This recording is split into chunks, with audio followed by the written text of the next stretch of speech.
Bueno, pues ya queda muy poquito para que empiece el concurso. Estaremos muy pendientes, ya saben, del Carnaval de Cádiz, también del Carnaval de Málaga.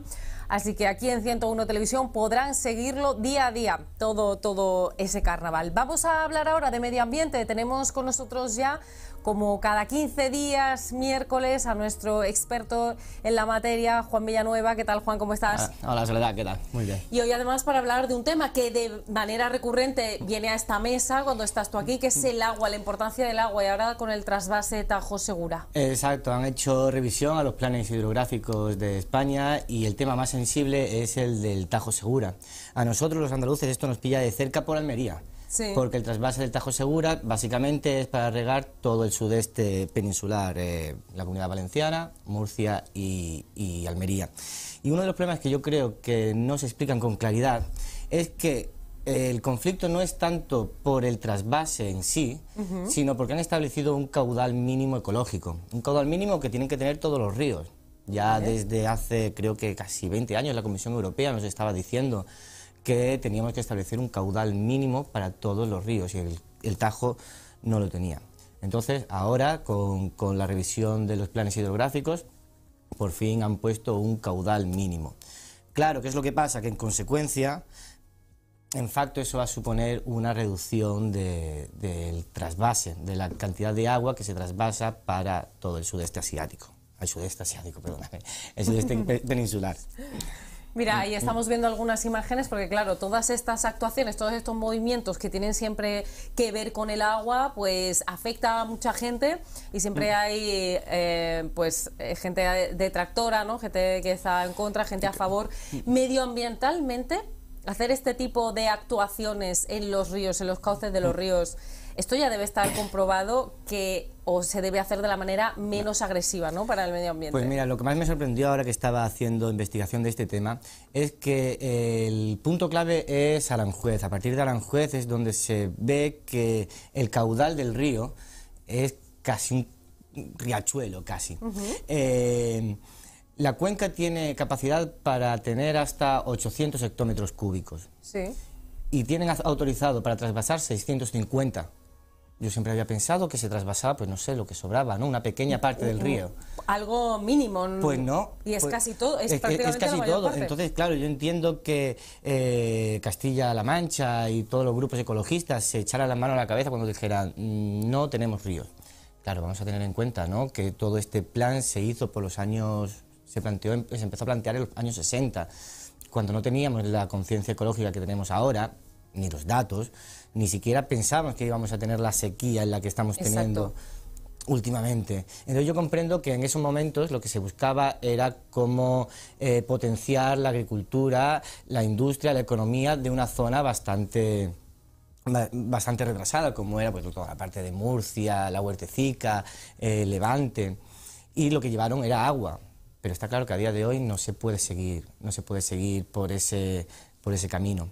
Estuve hablando con representantes del WWF y decía que todos los estudios estaban hechos acorde a la metodología, científicamente, y que se demostraba que no se podía trasvasar tanta agua. Imagínate, si seguimos en esta línea de pocas lluvias, menos llegada a los ríos de agua de manera natural, pues seguirá siendo un problema, y eso será algo que habrá que ir revisando también periódicamente, que cuánta cantidad se puede trasvasar. Claro, porque como te decía al principio, esto no significa que reduzcan el trasvase, sino que ponen el cauce ecológico, es decir, si llueve más, si hay más agua, se podrá trasvasar más. Déjame decir que yo soy un poco pesimista en ese sentido. O sea, viendo las últimas tendencias, no sé yo si va a llover más o menos, me parece más bien que va a ser de lo segundo, ¿no? Justo te iba a preguntar eso, si a ti, pues esto de que se ponga el caudal mínimo, el caudal ecológico, ¿te parece...? No sé si es una declaración de intenciones, si es de verdad un intento de pensar más en el medio ambiente, o es un gesto político. No, yo pienso que de verdad está avalado científicamente por la cantidad de agua que se necesita para que el río siga cumpliendo los servicios ecosistémicos que cumple cualquier río. Y con esto me refiero a mantener la humedad de la tierra, a alimentar a la fauna y a la flora que allí hay, a regular la temperatura. Y todo esto, como decía el caballero de WWF, Alberto Fernández, está avalado científicamente. Por ahí he escuchado que la Comunidad de Valencia sacó otros estudios y ponían en cuestión la validez de los estudios que habían hecho el Consejo de Estado. Yo no soy científico, yo solo busco información, contrasto y me fío de las fuentes que van por los canales oficiales. Así que yo diría que sí, que está bien. Por otro lado, hay que reconocer el peso económico que tiene el agua, la agricultura.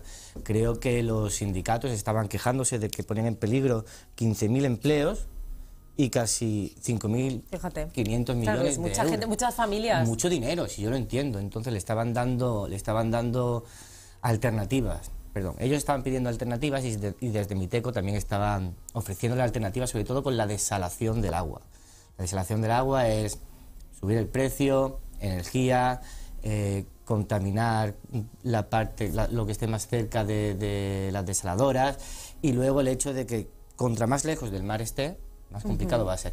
Claro. Lo que viene a ser subir el precio del agua. Y si sube el precio del agua, sube el precio del alimento. Y ya hemos visto estos meses, estas semanas, que con la inflación del producto fresco es lo que está manteniendo la economía en un vaivén como una montaña rusa. Bueno, es que eso sería catastrófico si ocurre en la misma situación, en el mismo contexto en el que estamos ahora, si siguen subiendo los precios por falta de agua, por este tipo de mecanismos para desalar, pues ya sería una tragedia. Estamos hablando de falta de agua y precisamente un lugar donde también tienen problemas es en La Viñuela, en Málaga, donde hay un embalse que está en una situación muy crítica. Nos vamos a ir hasta allí, ¿no? Hasta La Viñuela. Sí, de hecho ya creo que lo hablamos hace un par de meses, ¿no? Que La Viñuela se había considerado como muerte técnica. Al final de verano es cuando estaba tocando unos límites mínimos.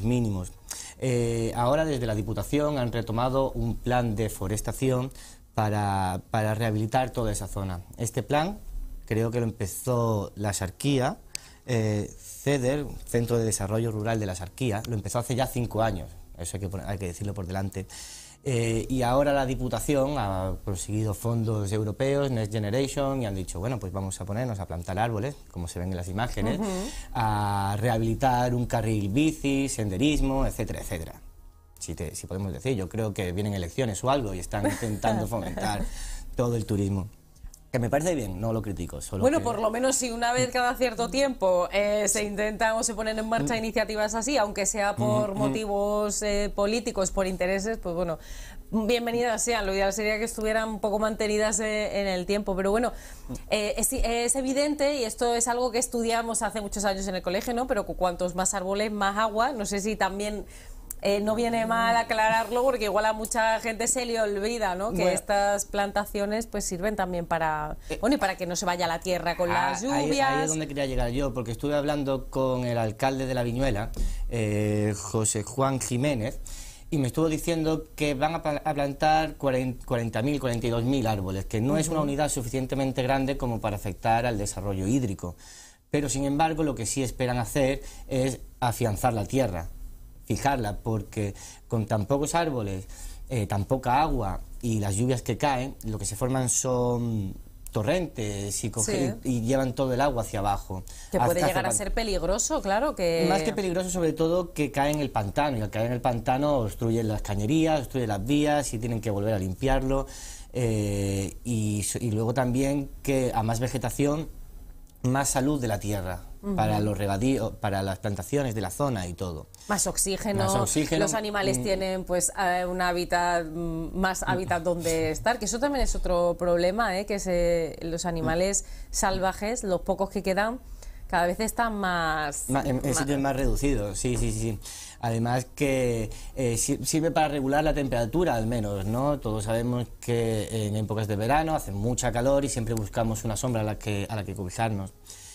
Y luego también quería mencionar los beneficios antiincendios, que es tener vegetación verde, sana, joven, porque desde luego si lo que tenemos son todos matorrales secos, eso se prende como la gasolina. Si lo que tenemos es una arboleda joven y verde, sana, es pues mucho mejor, ¿verdad? Pues Juan, ¿sabes qué? Hace unos meses, no sé si tú habrás oído este estudio, escuché que habían comprobado que las hierbas, los brotes que salen en las calles, en las aceras, entre unos adoquines y otros, que seguro que se han fijado, que de repente se ve esas plantas supervivientes, esas pequeñas hojitas verdes, eso han comprobado que consigue reducir la temperatura ambiente hasta en 2 grados. Wow. O sea, esas hierbas que casi siempre terminamos arrancando, o cuando las vemos en la calle pensamos que es que está descuidado, que el ayuntamiento en cuestión no está haciendo su trabajo, sirve para bajar la temperatura. Me pareció algo muy curioso y que nos puede ayudar también a cambiar un poco el chip, ¿no?, de lo que vemos como algo descuidado y algo necesario. De hecho, algo tan pequeño, tan insignificante que podemos decir,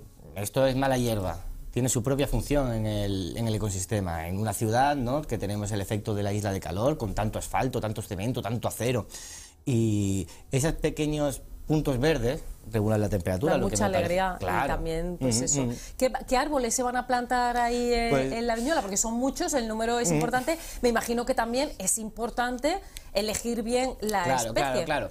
Han elegido, siguiendo consejos técnicos y científicos, habían elegido el pino carrasco, el algarrobo, la encina y también otros de mayor talla, como los fresnos, los chopos y los álamos. Y como decíamos, todo esto son especies autóctonas de la zona que están adaptadas al clima, a la tierra, a las temperaturas. Por tanto, si han escogido bien las especies, espero que tengan efecto. Estuve hablando con Rafael Llull, de Ecologistas en Acción, de la Sequía de Málaga, y él me dijo que todo esto lo habían empezado hace 5 años ya, los de CEDER, en la sequía, y que no se lió demasiado bien. Yo creo que fue, no me lo dijo claramente, pero yo creo que fue por temas de elección de especies y, como siempre, dinero. Entonces, a ver si esta vez, con los fondos de la Unión Europea y el empuje de la Diputación, y creo que la Junta de Andalucía también está detrás, y por supuesto los 2 ayuntamientos, el de La Viñuela y el de, ¿cómo se llamaba el otro ayuntamiento que estaba por allí? Alguno cercano, ¿no? Entiendo. Claro, los dos ayuntamientos de la zona de La Viñuela, que serán los responsables de mantener el cuidado de esos árboles, porque sabemos que plantar árboles lo plantamos todos. Yo voy allí, toma, pumba, te planto 10 árboles en una noche, en un día. Pero luego el ayuntamiento, los encargados, se tienen que preocupar durante los próximos 5 años de regarlo, de cuidar las plagas, de limpiar la broza, etcétera, etcétera. Sí, tiene un mantenimiento. Un compromiso por parte de las instituciones. Pues me corregirás tú, Juan, que estás más puesto en esto, pero los árboles también sirven para purificar el aire, ¿no?, para que tengamos un aire de mejor calidad. Precisamente se han publicado unos datos del Observatorio de Medio Ambiente Urbano sobre las emisiones en Málaga capital. ¿Hemos pasado bien el examen o no? Lo que pasa es que este informe se publicó de 2020 y todos sabemos que 2020 fue un año... Ah, claro, es trampa, porque es un año en el que no estuvimos casi vamos a decir que fue un año especial.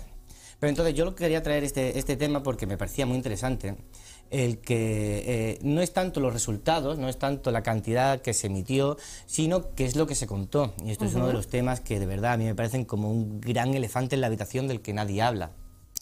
Y es que mi pregunta es, ¿cuánto emitieron el puerto y el aeropuerto y los cruceros y los aviones que entraron y salieron de allí? Todos sabemos que los cruceros, cuando vienen, no apagan, no se quedan apagados, sino que siguen consumiendo toda la energía. Mantienen los motores, claro. Mantienen los motores.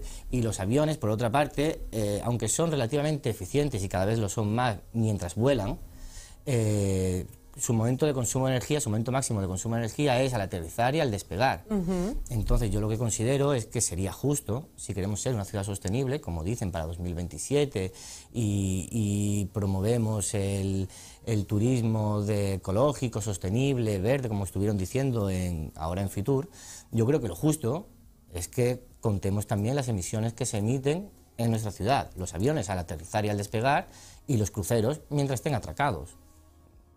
Claro, lo que pasa es que esos son unos datos que son negativos, claro, y según quién o para qué se hagan los informes, pues interesará más o menos contarlo, ¿no? Claro, no, y no es, vamos a decir la verdad, que no es solo en Málaga, eso pasa en todos los países, ningún país, ninguna ciudad quiere asumir las emisiones de los vuelos ni claro, de los cruceros internacionales. No, es que eso significaría paralizar o reducir el turismo, que al final es el motor de muchísimas ciudades. No solo, bueno, el turismo y los puntos neurálgicos y las cargas y todo el transporte que entra y sale de una ciudad a nivel internacional. Mira, desde la Costa del Sol, que quieren promover el viaje sostenible, lo que han empezado es una calculadora ecológica. ¿Qué es lo que le pasa a eso? Que es una calculadora voluntaria. Entonces, lo que dijo Salado, el presidente de la Diputación, es que hasta ahora lleva un mes nada más de prueba y lo han hecho 208 visitantes, para los que han plantado 235 árboles para compensar el CO2. Entonces, bueno, en un mes, 208 visitantes, en Málaga, a mí me parece un poco. Nada, claro, claro. Eso. Por eso digo que habría que exigir a las autoridades portuarias del puerto y a AEMET